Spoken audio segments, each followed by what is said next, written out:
भाई साहब की कुबेरा मूवी रिलीज हो चुकी है और मैंने कुबेरा के ट्रेलर रिव्यू वाले वीडियो में भी कहा था कि मैं इस पिक्चर को देखने के लिए इंटरेस्टेड हूँ, बिकॉज धनुष की पिक्चरें मुझे बहुत पसंद आती हैं। मुझे वो एक्टर भी अच्छे लगते हैं, उनका स्क्रिप्ट सिलेक्शन यूनिक है। आपने बहुत सारे एक्टर्स देखे होंगे जो अच्छी पिक्चरें बनाते हैं, बट कहीं ना कहीं उनके स्क्रिप्ट सिलेक्शन में भी कभी कभार झोल हो जाता है और तब हम सोचते हैं कि भाई इतना अच्छा एक्टर ऐसी पिक्चर कैसे कर सकता है। लेकिन भाई धनुष की स्क्रिप्ट सिलेक्शन में मार्जिन ऑफ एरर बहुत कम है। बहुत रेयर चांसेस ये होगा जब कोई खराब स्क्रिप्ट सिलेक्ट करते हैं या डायरेक्टर बहुत अच्छा काम नहीं कर पाता उस पिक्चर। उसके अलावा धनुष भाई साहब की पिक्चरें मुझे बहुत पसंद आती हैं और उसी कैटेगरी में मैं इस कुबेरा पिक्चर को भी रखना चाहूंगा। अगर तुम में से एक आध दो लोगों ने मेरा इस पिक्चर के ट्रेलर रिव्यू वाला वीडियो देखा था तो तुम लोगों को पता होगा कि भाई मैंने ट्रेलर में ही क्रैक कर दिया था स्टोरी को, और स्टोरी ऑलमोस्ट वही है। डोंट वरी, स्पॉइलर जैसा कुछ नहीं बताऊंगा और वीडियो को बहुत ज्यादा लंबा भी नहीं करूंगा, तो एंड तक जरूर देखते रहना। तो कहानी कुछ ऐसी है कि एक इंडियन बिजनेसमैन जो दुनिया का सबसे अमीर आदमी बनना चाहता है, तो जिंदगी उसको एक बार मौका देती है सबसे बड़ा बनने का, लेकिन तरीका बहुत ही इमोरल है। इंडिया को मिलते हैं नए नए ऑयल रिजर्व, लेकिन सरकार में बैठे लोगों को पैसा खिला के वो ऑयल रिजर्व अपने नाम करवाना चाहता है। अब जब सरकार में बैठे लोगों को रिश्वत खिलानी है तो ये तो तय है कि भाई व्हाइट मनी तो नहीं जा सकती, वहां ब्लैक मनी ही जाएगी, जहां उसे बहुत सारी ब्लैक मनी को व्हाइट करने के लिए बहुत सारे लोग चाहिए जो सेल्स कंपनी बना के हवाला के थ्रू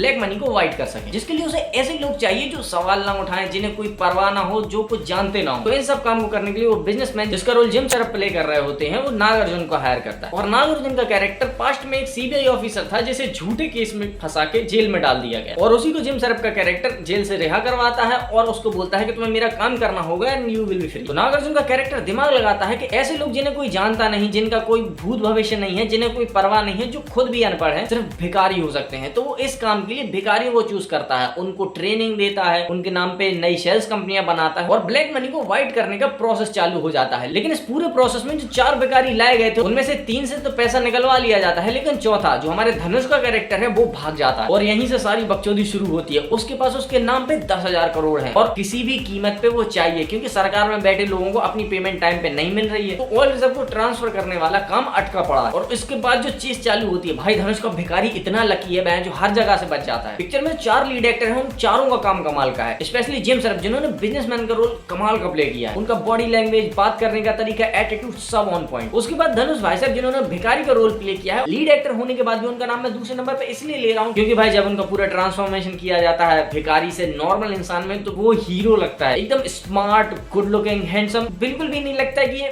भिखारी रहा होगा। और वहां थोड़ा पचाना मुश्किल हो जाता है कि एक भिखारी इतना हैंडसम लग सकता है। पिक्चर में रश्मिका मंदाना भी है जिनका एक सब्सटेंशियल रोल है, और आजकल मैं फीमेल एक्ट्रेस के सब्सटेंशियल रोल की बात इसलिए भी करता हूं क्योंकि हाल ही में जैसी पिक्चरें देखने को मिल रही हैं और उनमें फीमेल एक्ट्रेसेस का जो रोल होता है भाई सिर्फ खाना पूर्ति करने के लिए होता है, या फिर उसको एक टॉय की तरह दिखाया जाता है कहानी में, जिस वजह से कोई भी पिक्चर मुझे ऐसी मिलती है जिसमें किसी फीमेल लीड का अच्छा रोल दिखाया गया है तो मुझे बहुत अच्छा लगता है और बात करने का मन होता है उसके बारे में, वरना यूजुअली मैं बात भी नहीं करता इस बारे में और कह देता हूँ कि हाँ बस निकाल दिया इस तरह से। तो इसीलिए मैं कह रहा हूँ कि रश्मिका का एक अच्छा रोल है, जो पूरी चीज चलती है और उसमें जो कंफ्यूजन होती है और धनुष को कई बार बचाने का जो काम होता है वो रश्मिका का कैरेक्टर ही करता है। अगर मैं चारों में से बात करूं कि मुझे सबसे कम पसंद कौन सा कैरेक्टर आया है तो मैं कहूंगा कि नागार्जुन का, क्योंकि वो एक सीबीआई ऑफिसर था, माना कि उसे हटा दिया गया था, लेकिन वो बॉडी लैंग्वेज और वो एटीट्यूड से मोस्ट ऑफ द टाइम वो कैरेक्टर रिफ्लेक्ट ही नहीं करता कि वो गवर्नमेंट बॉडी का हिस्सा रह चुका। और अगर मैं स्टोरी की बात करूं तो स्टोरी मुझे पसंद आई, बहुत ही लेयर्ड है और मेटाफोरिकली अपने आप को नरेट करने की कोशिश करती है। बहुत सी चीजें तो मैं ऐसी देखने को मिलेंगी जिसे समझाने के लिए मुझे कोई सही शब्द नहीं मिल रहा है, लेकिन मैं कहना चाहूंगा कि पैराडॉक्सिकल। एक भिखारी जिसे दुनिया में किसी चीज से मतलब नहीं है, सिर्फ जिंदा रहना चाहता है, अब उसे बहुत सारा पैसा चाहिए, या फिर वही भिखारी किसी और भिखारी को भीख दे रहा है। ये सारी चीजें बहुत बड़ी मीनिंग होल्ड करती हैं। अगर इनके बारे में विस्तार से बात करने लगा तो वीडियो बहुत लंबा हो जाए। स्टोरी बहुत सिंपल है, बहुत बड़ी मीनिंग होल्ड करती है, लेकिन लिखने में बहुत बड़ा प्रॉब्लम ये करती है कि स्टोरी को बहुत लंबा खींचती है। आपको लग रहा होगा कि कौन सी बड़ी बात है, 3-3.25 घंटे की पिक्चर कौन सी ज्यादा बड़ी है, और भी पिक्चरें ऐसी होती है, लेकिन नहीं, ये सिर्फ पिक्चर को बड़ा नहीं बनाती, इसके अंदर भी काफी सारी कमियां पैदा कर देती है। सबसे पहले तो कहानी का लंबा होना पिक्चर के स्क्रीन प्ले को डायरेक्ट इफेक्ट करता है। 3-3.25 घंटे की पिक्चर तो वो है जो हमने देखी हुई है, एक्चुअल में तो ये पिक्चर और भी बड़ी रही होगी, जिस वजह से बहुत सारे सीन्स बाद में हटाए गए होंगे जो इवेंचुअली पिक्चर के स्क्रीन प्ले को इफेक्ट करता है। जैसे शुरुआत में नागार्जुन के जेल के अंदर होना और उसके बाद उनके केस का ट्रायल शुरू होना, ऐसा लगता है कि जैसे हम उनका फ्लैशबैक देख रहे हैं, लेकिन बाद में पता चलता है कि ये ट्रायल उसी टाइमलाइन में उसी हिसाब से चल रहा है। ये मिसअंडरस्टैंडिंग स्क्रीन प्ले की स्मूथ ना होने की वजह से हुई। और उसके बाद भिखारी को ट्रांसफॉर्म करने वाला सीन दिखाया जाता है जब वो कुर्सी पे बैठाते हैं और उसके बाद सीधा धनुष को दिखाते हैं एकदम टिप टॉप, जो स्क्रीन प्ले के हिसाब से इतना अब्रप्ट है कि आप पचा नहीं पाते कि ये सीक्वेंसली चल रहा है। जो डेफिनेटली उन्होंने ट्रांसफॉर्मेशन वाले मोन्टाजेस और कुछ सीन्स तो रिकॉर्ड किए होंगे, बट पिक्चर के बहुत ज्यादा लंबे होने की वजह से उन्हें इवेंचुअली वो हटाना पड़ा। भाई मैं बताने की कोशिश कर रहा हूँ कि फाइनली उसने स्क्रीन प्ले को इफेक्ट किया, और सच कहूं तो डायरेक्टर साहब चूक गए इसके रन टाइम को ठीक से एलोकेट करने। मेरे हिसाब से पिक्चर शुरुआत में सेटअप को बहुत ज्यादा टाइम नहीं देती। बेहतर होता है कि धनुष के भिखारी वाले कैरेक्टर को, नागार्जुन के सीबीआई वाले कैरेक्टर को थोड़ा और एलेबरेट करके दिखाते, और बीच का जो चेज उन्होंने दिखाया जो इतना लंबा चलता है उसको थोड़ा शॉर्टन कर देते, तो पिक्चर में एक बैलेंस आ जाता। जो फटीग आ जाता है कि पिक्चर बहुत देर से देख रहा है, अच्छी लग रही है, फिर भी लगता है कि बहुत लंबी हो गई है, तो वो फीलिंग एक तरह से निकल जाती है। लेकिन अगर सच कहूं तो पिक्चर बुरी नहीं है, पिक्चर अच्छी है। इस हफ्ते जो दोनों पिक्चर रिलीज हुई है, आमिर खान की सितारे ज़मीं पर और धनुष की कुबेरा, दोनों ही बढ़िया पिक्चर हैं, देखने लायक हैं। लेकिन वो छोटी छोटी माइनर सी कमियां जो होती है ना, वो दोनों में ही एग्जिस्ट करती हैं, बट उनके साथ भी आप इन्हें एंजॉय कर सकते हो। और जिस तरह के टॉपिक को कुबेरा मूवी दिखाती है, मुझे ठीक से याद नहीं, बट शायद ही हिस्ट्री में कभी ऐसा असल में हुआ है। पिक्चर वही भिखारियों के पॉइंट ऑफ व्यू को दिखाने की कोशिश करती है कि वो अपनी मजबूरी से वहां है, कोई अपने शौक से नहीं बन जाता भिखारी। ओवरऑल कहूं तो पिक्चर अच्छी है, एक ट्राई देने लायक है, थोड़ी सी लंबी है, उतना मैनेज कर लेना। धनुष की पिक्चर है तो एक्टिंग और कहानी से तुम्हें उतनी ज्यादा प्रॉब्लम नहीं होनी चाहिए, क्योंकि भाई उनकी स्क्रिप्ट सिलेक्शन बहुत कमाल का होता है। तुम जाओ देखो, पिक्चर अच्छी है। मैंने जो कहा है ना कि पिक्चर लंबी है, सिर्फ वही एक मुझे नेगेटिव पॉइंट लगा फिलहाल के लिए, तो तुम एक बार कंसीडर कर सकते हो देखने के। और एक और चीज कंसीडर कर सकते हो, वीडियो को लाइक करना, अगर नहीं पसंद आई है तो डिसलाइक भी कर सकते हो। और अब जो हमारी तुम्हारी इतनी खासी दोस्ती और पहचान हो चुकी है, तो मैं उम्मीद करता हूँ कि तुम बिना सब्सक्राइब किए तो